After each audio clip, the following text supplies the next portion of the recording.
जय हिंद दोस्तों। आज हम प्रैक्टिस सेट 3 यूपीपी का हम एग्ज़ाम लेकर के आए हैं। जैसा कि आप लोगों को नोटिस यूपीपी आरबीआई के द्वारा जारी कर दिया गया है कि यूपीपी का जो एग्ज़ाम है वो 23 अगस्त से होगा। कब से होगा? ये 23 अगस्त से यूपीपी का एग्ज़ाम होगा। यह 5 डेट में यह एग्ज़ाम कराने की आपकी जो है तिथि घोषणा की गई है।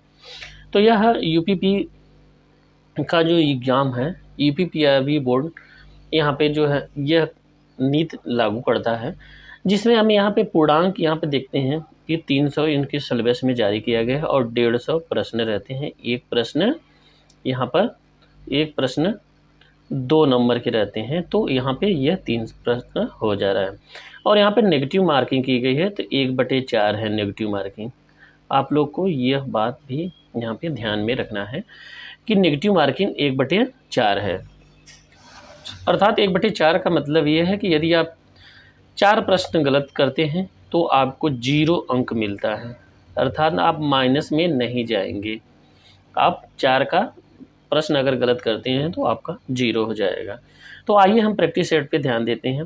जैसा कि अभी हम ये बता दे रहे हैं, यहाँ पे हम सिर्फ 75 क्वेश्चन का जिक्र करेंगे। इन 75 क्वेश्चनों में जो हिंदी के प्रश्न इसमें महत्वपूर्ण आते हैं वो, और यहाँ पर और जीके के प्रश्नों का हम यहाँ पे जिक्र करने वाले हैं। तो आप लोग इस 75 प्रश्न में से ये ध्यान दीजिएगा कि हमारे कितने सही हो रहे हैं। तो कमेंट बॉक्स में आप 75 क्वेश्चन का यहाँ पे आप कमेंट करेंगे कि हमारा कितना यहाँ पे सही हो रहा है। तो आइए चलते हैं पहले क्वेश्चन की तरफ। यहाँ पे देखते हैं पहला क्वेश्चन दिया गया है जो हिंदी का, यहाँ पे पहला क्वेश्चन डिस्कस करते हैं। तो पहले क्वेश्चन में यहाँ पे जिक्र कर रहा है कि प, फ, ब, भ, म यह व्यंजन होते हैं। तो यह व्यंजन कैसे होते हैं? यहाँ पे प, फ, ब, तो जैसा कि यहाँ पे इन सभी व्यंजनों का जब हम यहाँ पे अपने मुख द्वारा इन व्यंजनों की आवृत्ति करा रहे हैं तो हमें ओष्ठ का ज़्यादा यहाँ पे प्रयोग करना पड़ रहा है। तो यह व्यंजन क्या है? ओष्ठ, अर्थात ऑप्शन हमारा बी सही है। यहाँ पे अगला क्वेश्चन देखते हैं। अशुद्ध वर्तनी का चयन करना है। अशुद्ध वर्तनी का यहाँ पे चयन करना है। प्रश्न नंबर 2 है, अशुद्ध वर्तनी का चयन करना है। तो 2 का यहाँ पे क्या हो जाएगा? डी। यहाँ पे हस्ताक्षेप, यह क्या है? अशुद्ध है। हस्ताक्षेप यह अशुद्ध है। बाकी सभी की वर्तनी क्या है? सही है यहाँ पर। लेकिन यहाँ पे ऑप्शन हमारा क्या हो जाएगा? डी सही हो जाएगा। रत्नाकर, रत्नाकर का संधि विच्छेद देखते हैं क्या होगा। रत्नाकर का संधि विच्छेद, यहाँ पे रत्नाकर का जो संधि विच्छेद हो जाएगा वो रत्न धन आकर होता है। क्या होता है? रत्न धन आकर। यहाँ पे क्या है? रत्न धन आकर। इसमें आकार दिया है इसलिए गलत है। ये रति लिख दिया है ये गलत है। ये कर है, तो इसलिए ऑप्शन हमारा ए सही हो जाएगा। अगला क्वेश्चन यहाँ पे देखते हैं। क्वेश्चन नंबर 4 है। यहाँ पे दिया गया क्वेश्चन नंबर 4 आमरण। आमरण में पूछ रहा है कि कौन सा समास होगा। तो यहाँ पे चौथा का क्या हो जाएगा? आमरण में यहाँ पे आमरण जो है यह अव्ययी भाव समास हो जाएगा। तो ऑप्शन हमारा कौन सा सही हो जाएगा? तो ऑप्शन यहाँ पर हमारा सही हो जाएगा बी सही है। अब यहाँ पे अगला क्वेश्चन 5वां पूछता है कि द्वंद्व समास में कौन सा पद प्रधान होता है। तो 5वां का यहाँ पे क्या हो जाएगा? द्वंद्व समास में यह भी ध्यान दीजिए दोनों पद प्रधान होते हैं। और द्वंद्व की पहचानने की यही खासियत है, ये ज़्यादातर से जैसे माता पिता बीच में हाइफन लगे रहते हैं तो ऐसे वर्ड से होते हैं माता पिता। तो ऐसे वर्ड्स जो द्वंद्व समास कहलाते हैं, अर्थात दोनों पद इसके जो होते हैं वह दोनों के दोनों पद यहाँ पे प्रधानता को इंगित करते हैं। यहाँ पे क्वेश्चन नंबर हम 6 को डिस्कस करेंगे। क्वेश्चन नंबर 6 को डिस्कस करेंगे। यह 6 निम्नलिखित में से कौन सा तद्भव शब्द है? निम्नलिखित में से कौन सा तद्भव शब्द है? तो 6 का यहाँ पे क्या हो जाएगा? अमीय। अमीय यहाँ पे क्या है? तद्भव शब्द है। बाकी उल्लू, उल्लू होता है। कुपुत्र यानी कुपुत्र जो पुत्र की व्यवहार न करे, कुपुत्र होता। और इष्टिका, तो यह यहाँ पे तीनों के तीनों तत्सम वर्ड है। यहाँ पे अमीय क्या हो जाएगा? यह तद्भव वर्ड है। 7वां नंबर क्वेश्चन देखते हैं। कृष का विलोम क्या हो जाएगा? कृष का यहाँ पे विलोम क्या हो जाएगा? कृष मतलब दुबला पतला, तो यहाँ पे इसका विलोम उल्टा हो जाएगा, हष्ट पुष्ट मतलब तंदुरुस्त। तो यहाँ पे 7 का डी हो गया। आइए यहाँ पे देखते हैं 8वां क्वेश्चन दिया गया, एकता का विलोम क्या होगा। एकता का विलोम पूछ रहा है, तो यहाँ पे एकता का विलोम क्या हो जाएगा, एकता का यहाँ पे एकांतर हो जाएगा। एकता का क्या है, जहाँ पे एकता हो तो बहुत सारे लोग होते हैं, तो यहाँ पे 8 का क्या हो जाएगा, 20 सही हो जाएगा, एकांतर हो जाएगा। यहाँ पे क्या हो जाएगा, एकांतर हो जाएगा, एक हो जाएगा।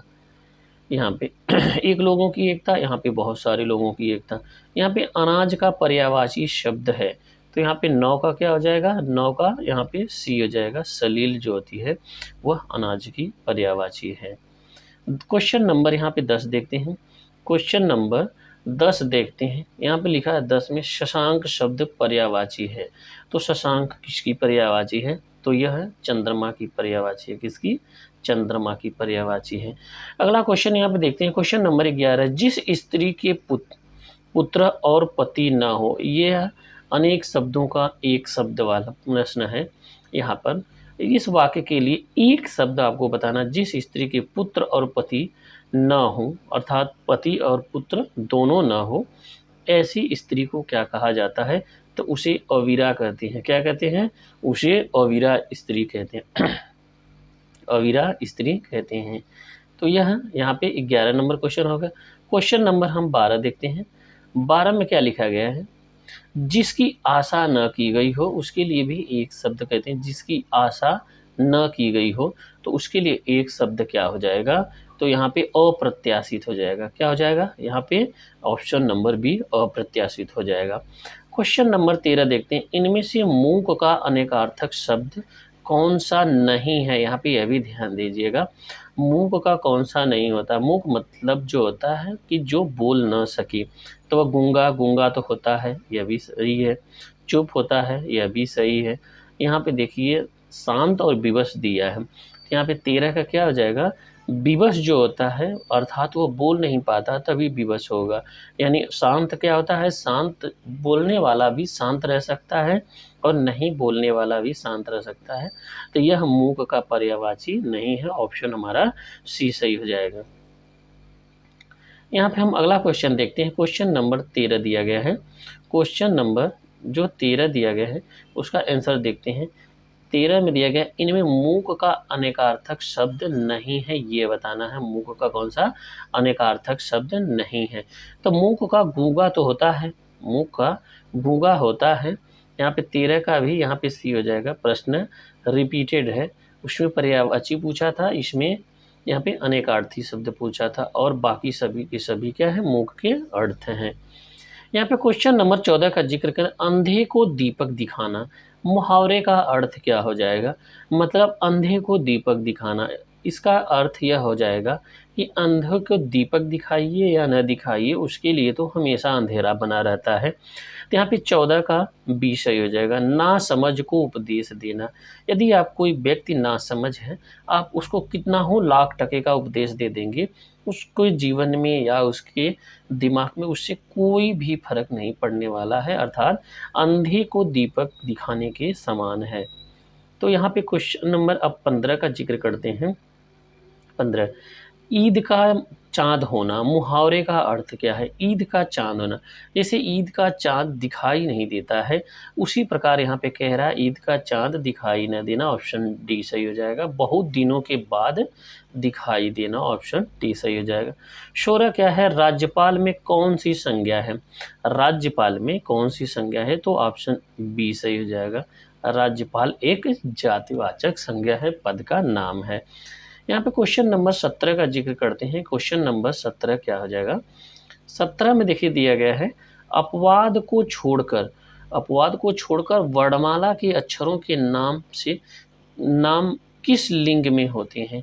अब कुछ अपवाद हैं, उनकी छोड़ करके वर्णमाला के जो अक्षर होते हैं सभी के सभी क्या होते हैं, पुल्लिंग होते हैं। क्या होते हैं, सभी के सभी पुल्लिंग होते हैं।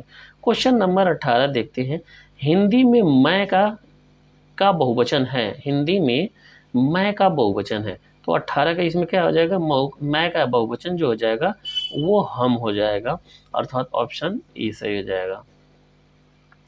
यहाँ पर देखिए क्वेश्चन नंबर 19 दिया है, निम्नलिखित में से कर्ता कारक वाला वाक्य छांटिए। कर्ता कारक वाला वाक्य छांटिए। तो 19 का यहाँ पे क्या हो जाएगा, जिसमें कर्ता कारक है तो मोहन को जाना है। तो यहाँ पे को जो है क्या किसको इंगित करता है, मोहन को इंगित करता है। तो यहाँ पे यह कर्ता का ज़्यादा दबाव पड़ रहा है, तो इसलिए यहाँ पे कर्ता कारक चिन्ह हो जाएगा, मोहन को जाना है। क्वेश्चन नंबर 20 देखते हैं, पेड़ से पत्ते गिरते हैं अर्थात पेड़ से अलगाव हो रहा है। यहाँ पे 20 का 20 सही हो जाएगा। जहाँ पर अलगाव होता है वह आपादान होता है। क्वेश्चन नंबर 21 देखते हैं। क्वेश्चन नंबर 21 में दिया गया है, पढ़ना। पढ़ना का क्रिया भेद है। पढ़ना का क्रिया भेद है।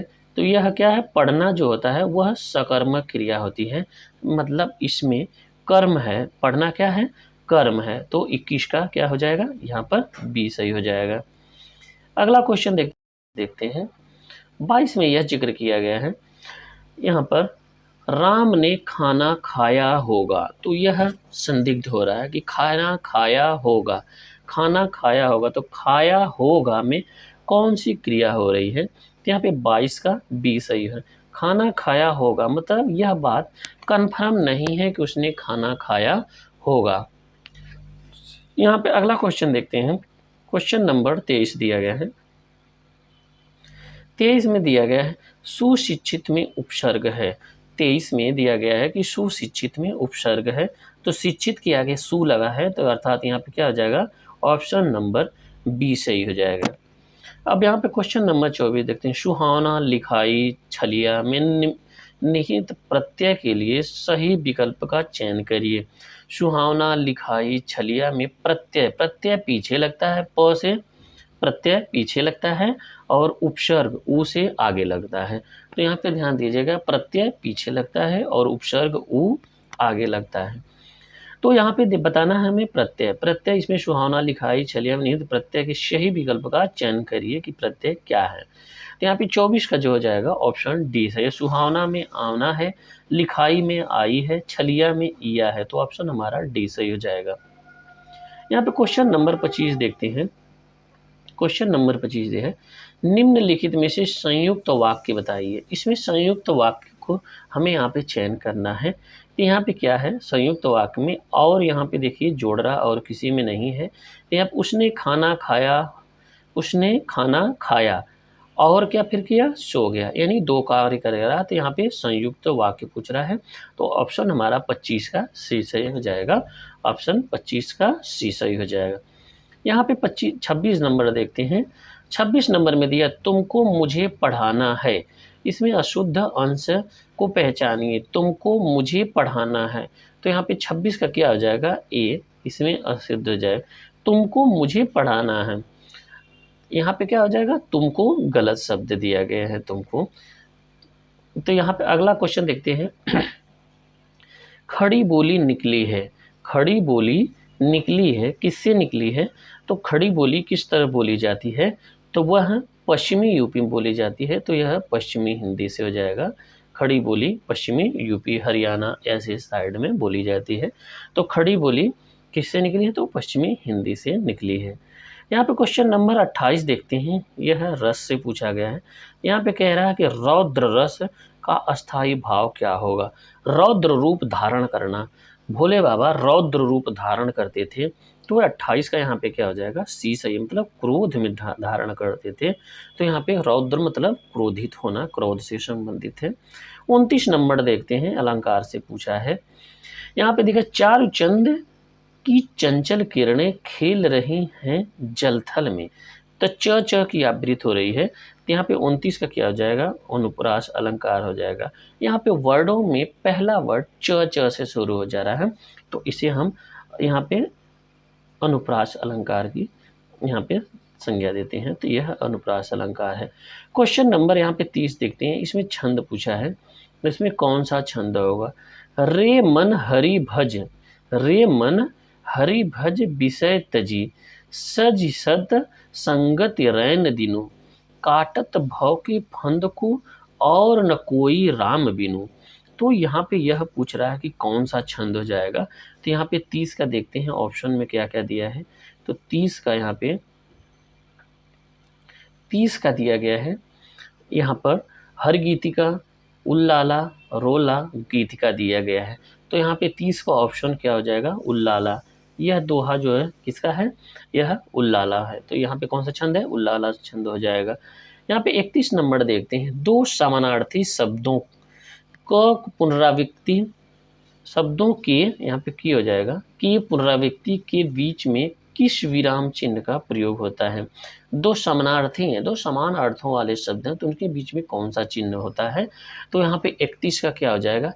31 का यहाँ पे योजक चिन्ह लगा देते हैं। जैसे माता पिता हमने बताया ना द्वंद्व समास में, द्वंद्व समास में तो ये योजक चिन्ह लगा दिया जाता है पिता यहाँ पे। तो इन दोनों के बीच, नामों के बीच में योजक चिन्ह लगा दिया जाता है। दोनों के अर्थ समान, मतलब दोनों अर्थ, दोनों शब्द प्रधान हो। यहाँ पे दोनों शब्द जिसमें प्रधान हो, इन शब्दों के बीच में यहाँ पे योजक चिन्ह लगा दिया जाता है। तो यहाँ पे ऑप्शन हमारा क्या हो जाएगा? सी सही हो जाएगा। हम यहाँ पे 32 नंबर क्वेश्चन देखते हैं, साहित्य से पूछा है। पृथ्वीराज रासो, पृथ्वीराज रासो यह किस काल के कवि थे? तो यह आदिकाल के कवि थे। किसके कवि थे? तो पृथ्वीराज रासो जो थे वह आदिकाल के कवि थे। क्वेश्चन नंबर 33 देखते हैं। निम्नलिखित में शुद्ध वाक्य का चयन कीजिए। तो यहाँ पे 33 का क्या हो जाएगा? शुद्ध वाक्य का चयन कीजिए। यहाँ पे ऑप्शन ए सही हो जाएगा। बत्तखों का झुंड पानी में तैर रहा है। अब यहाँ पे बी कैसी गलत है? बत्तखों के झुंड, बत्तखों के झुंड पानी में तैर रहा था, पानी में तैर रहा था। तो यहाँ पे के नहीं हो जाएगा, यहाँ पे बत्तखों का होता है, बहुवचन हो जाएगा। बहुत सारे बत्तख थे, झुंड का जिक्र कर रहा है। सी में क्या गलती हो जाएगी? बत्तखों का झुंड पानी में तैर रहे थे। यहाँ पे तैर रहे थे तो एक का बोध कर रहा है, लेकिन यहाँ पे बहुत सारे हैं इसलिए गलती हो जा रहा है। बत्तखों का झुंड पानी में तैरते थे, यहाँ पे तैरते थे कह रहा है, तैर रहे थे। तो ये तैरते थे, यह क्या है? यहाँ पे भविष्य, भविष्य यहाँ पे वर्तमान का जिक्र हो रहा है, परंतु इसमें पानी में तैरते थे। अब तैरते थे क्या, अब वर्तमान में नहीं तैरते हैं, तो यहाँ पे यह क्या है? गलत हो जाएगा। तो ऑप्शन हमारा ए सही हो जाएगा। अब यहाँ पे एक अनुच्छेद दिया गया है जिसमें से हमें यहाँ पे क्वेश्चन छांटना है। किसमें? कि जिसमें दिया है किससे रहित राज्य किस काम का श्रेष्ठ, यानी यहाँ पे एक, यहाँ पे 34, 35, 36, 37, तो तीन प्रश्न इसमें दिया गया है। इस आप गद्यांश से, एक गद्यांश क्वेश्चन में आएगा, इस गद्यांश से हमें 3 प्रश्न मिलेंगे। तो इस गद्यांश को आइए पढ़ते हैं। अपने प्रियजनों से रहित राज्य किस काम का? Question mark. प्यारी मनुष्य जाति का सुख ही जगत के मंगल का मूल साधन है। बिना उसके सुख के अन्य सारे उपाय निष्फल हैं। धन की पूजा की ऐश्वर्य, तेज, बल और पराक्रम नहीं प्राप्त होने का, चैतन्य आत्मा की पूजा से ही पदार्थ प्राप्त होते हैं। चैतन्य पूजा से ही मनुष्य का कल्याण हो सकता है। समाज का पालन करने वाली दूध की धारा जब मनुष्य की प्रेममय हृदय, निष्कपट मन और मृतता पूर्ण नेत्रों से निकल करके बहती है, तब वहीं, यहाँ पे आप देखते हैं, तब वहीं जगत में सुख से खेतों में हरा भरा प्रफुल्लित करती है और वहीं उनमें से फल भी लगाती है। अब आइए क्वेश्चन देखते हैं कि इसमें क्वेश्चन क्या है, गद्यांश में कह रहा है जो क्वेश्चन क्या हो जाएगा। 34 में दिया गया है किससे रहित राज्य किस काम का, यानी 34 में इसमें हो जाएगा शिष्ट प्रियजनों। उसमें कह रहा था कि प्रियजनों से रहित जब रहेगा तो राज्य किस काम का। यहाँ पे जगत का अर्थ क्या आता है? जगत का अर्थ होता है संसार। जगत का अर्थ क्या होता है? संसार होता है। यहाँ पे 36 नंबर देखते हैं। यहाँ पे दिया गया है निष्फल। निष्फल का आशय क्या है? तो 36 का यहाँ पे क्या हो जाएगा? डी सही है, व्यर्थ, जिसका कोई मोल नहीं हो, व्यर्थ हो जाएगा। और हिंदी का अंतिम क्वेश्चन देखते हैं। यहाँ पे दिया गया 37 नंबर। सुख के खेतों को हरा भरा और प्रफुल्लित करने का कार्य करने का अर्थ क्या होता है? तो यहाँ पे 37 का क्या हो जाएगा? ये सही है, जीवन को सुखमय बनाना, प्रफुल्लित जीवन को सुखमय बनाना। तो यह है 37 प्रश्न हिंदी के थे। 37 प्रश्न हिंदी के थे। तो आप लोग कमेंट बॉक्स में करें, कमेंट बॉक्स में कमेंट करें कि 37 प्रश्न में से आपका हिंदी में कितना सही हुआ और कितना गलत हुआ। आइए हम इसमें अब जीके का जिक्र करते हैं। तो जीके का जिक्र करते हैं कि जीके कि कितना कुल मिलाकर के हमें 35 प्रश्नों का यहाँ पे जिक्र करना है। यहाँ पे पहला प्रश्न सामान्य ज्ञान का है। सामान्य ज्ञान का यहाँ पर पहला प्रश्न है,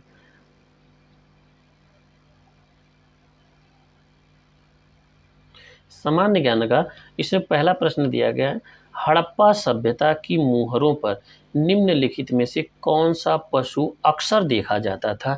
तो 38 का क्या हो जाएगा, 38 का ए, उन पे हमेशा बैल की आकृति हुआ करती थी। किसकी, बैल की आकृति हुआ करती थी। तो 38 का क्या हो जाएगा, ए सही हो जाएगा। यहाँ पे अब 39 नंबर देखते हैं।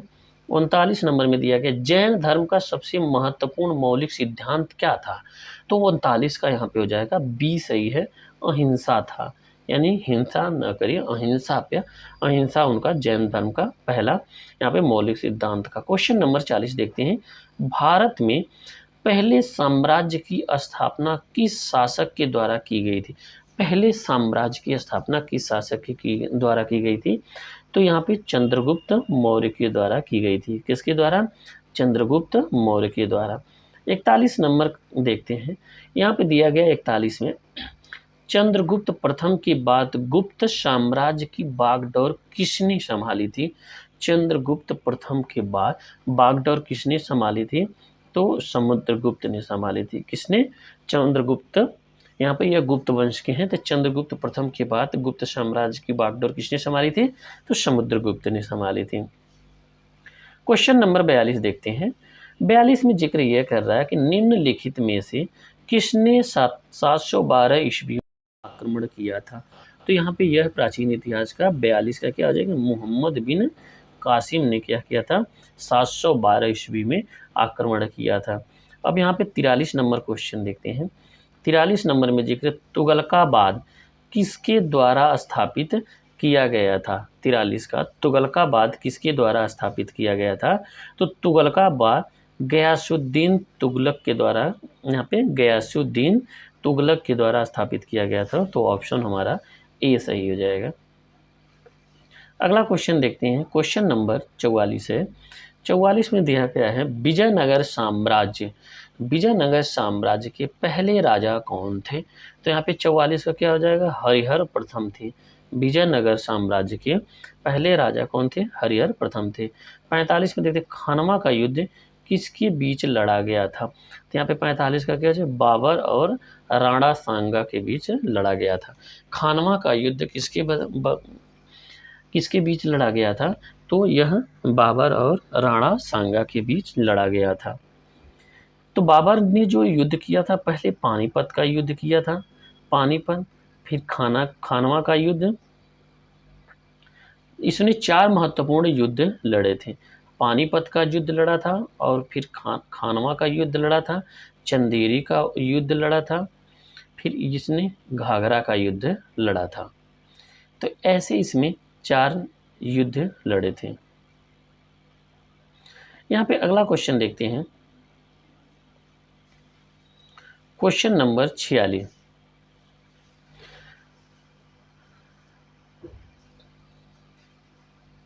यहाँ पे देखिए, बाबर से संबंधित जो था, यहाँ पे बता देते हैं कि बाबर ने 4 महत्वपूर्ण युद्ध लड़े थे।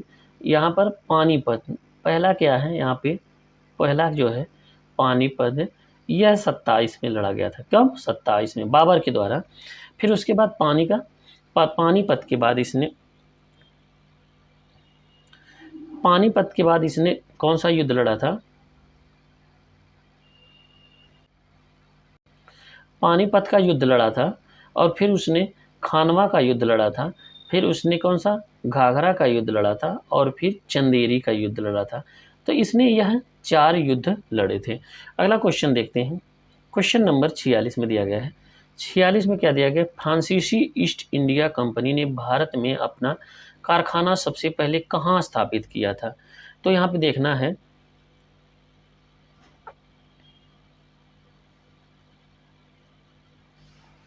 फ्रांसीसी ईस्ट इंडिया कंपनी ने भारत में अपना पहला कारखाना कहाँ स्थापित किया था? तो ये अभी ध्यान देना है। तो फिर 46 का इसमें क्या हो जाएगा? 46 का बी सही है। तो यह सूरत में स्थापित किया था। 46 का बी सही है, सूरत में स्थापित किया था। यहाँ पे देखिए 47 का बिग बंग सिद्धांत का वर्णन करता है। तो यहाँ पे 47 का क्या हो जाएगा? यह ब्रह्मांड की उत्पत्ति से संबंधित है। किससे?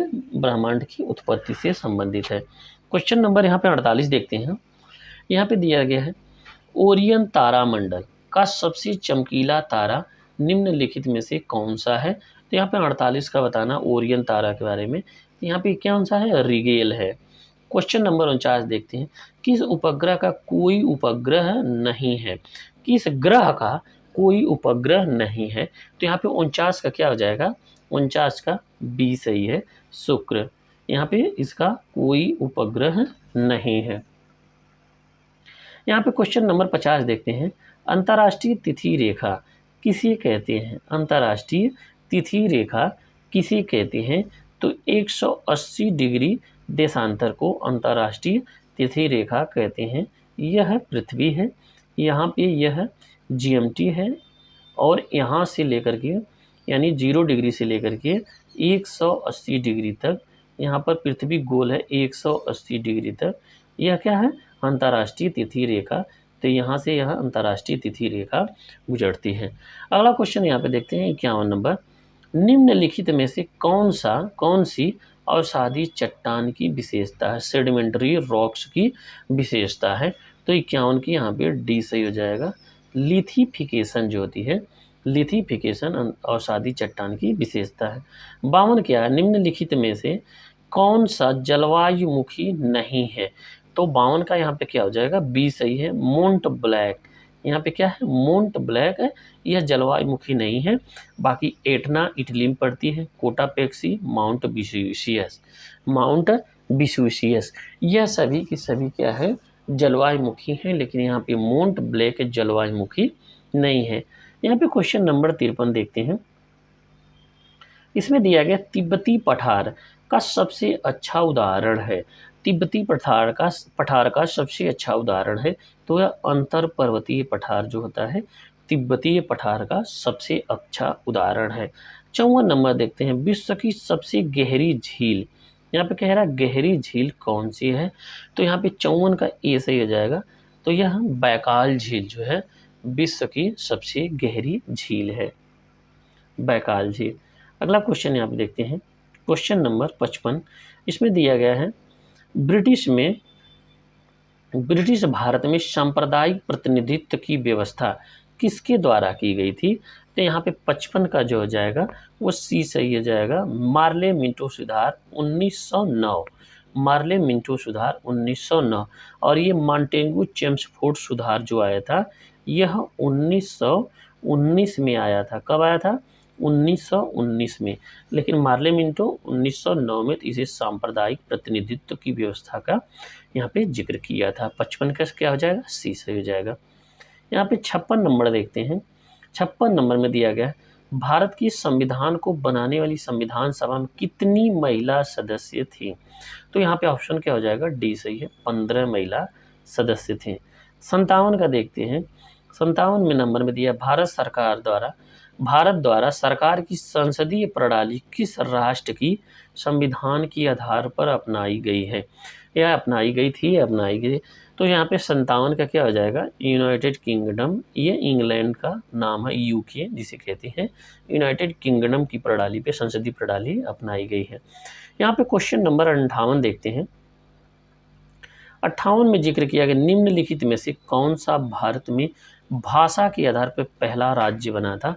तो 58 का यहाँ पे क्या हो जाएगा? सी सही है, आंध्र प्रदेश भाषा के आधार पर पहला राज्य बना था। कौन सा? आंध्र प्रदेश बना था। अगला क्वेश्चन देखते हैं, क्वेश्चन नंबर 59 में दिया गया, अपने संविधान में मौलिक कर्तव्यों को शामिल करने वाला पहला देश कौन सा था? तो यहाँ पे 59 का क्या हो जाएगा? सोवियत संघ यानी रूस मौलिक कर्तव्यों को शामिल करने वाला पहला देश है। 59 का क्या हो जाएगा?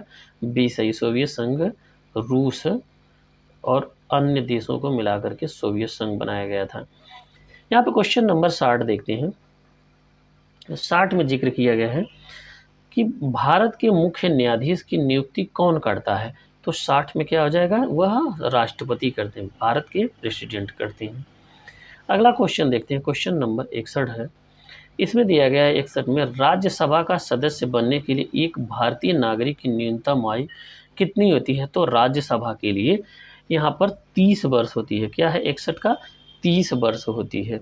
राज्यसभा राज्यसभा का नागरिक बनने के, राज्यसभा का सदस्य बनने के लिए, तो यहाँ पे 61 का क्या हो जाएगा, ये सही 30 वर्ष आयु होनी है। लेकिन ये लोकसभा का LS, लोकसभा का 25 वर्ष आयु होनी चाहिए।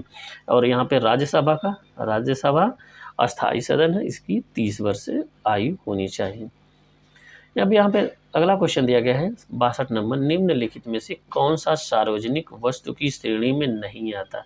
सार्वजनिक वस्तु की श्रेणी में नहीं आता, तो 62 का यहाँ पे 20 सही हो जाएगा। खाद्य पदार्थ यह सार्वजनिक श्रेणी में नहीं आता। अगला क्वेश्चन देखते हैं, क्वेश्चन नंबर 63। क्वेश्चन नंबर 63 दिया गया है इकोनॉमी से। यहाँ पे दिया गया है 63 में, शुद्ध राष्ट्रीय उत्पाद क्या होता है। शुद्ध राष्ट्रीय उत्पाद क्या होता है। तो 63 का यहाँ पे क्या हो जाएगा, डी सही हो जाएगा। शुद्ध राष्ट्रीय उत्पाद सकल राष्ट्रीय उत्पाद के बराबर होता है। सॉरी, यहाँ पे ऑप्शन डी सही है। यहाँ पर सकल राष्ट्रीय उत्पाद मूल्यह्रास का अंतर शुद्ध राष्ट्रीय उत्पाद होता है। पूछ रहा शुद्ध राष्ट्रीय उत्पाद क्या होता है, तो सकल राष्ट्रीय उत्पाद और मूल्यह्रास का अंतर। इसका मतलब यह है कि सकल राष्ट्रीय उत्पाद में से जितना मूल्य ह्रास हुआ उसे अगर घटा देंगे तो हमें शुद्ध राष्ट्रीय उत्पाद यहाँ पे प्राप्त होता है।